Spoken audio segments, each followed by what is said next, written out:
કડીના ધારાસભ્ય કરસનભાઈ સોલંકીનું અવસાન થતા તેમના અંતિમ દર્શનમાં મુખ્યમંત્રી ભૂપેન્દ્રભાઈ પટેલ સહભાગી થયા।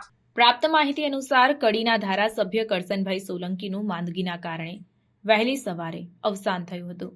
મુખ્યમંત્રી ભૂપેન્દ્રભાઈ પટેલ કડી ખાતે ધારાસભ્યના નિવાસ સ્થાને સ્વર્ગીય કરસનભાઈ સોલંકીના અંતિમ દર્શન કરવા માટે પહોંચ્યા હતા અને સદગતને પુષ્પો વડે શ્રદ્ધાંજલિ અર્પણ કરી શોક સંતપ્ત પરિવારજનોને સાંત્વના પાઠવી હતી। તેમણે ઊંડા શોકની લાગણી વ્યક્ત કરી દિવંગત આત્માની ચિરહ શાંતિ માટે પ્રાર્થના કરી હતી।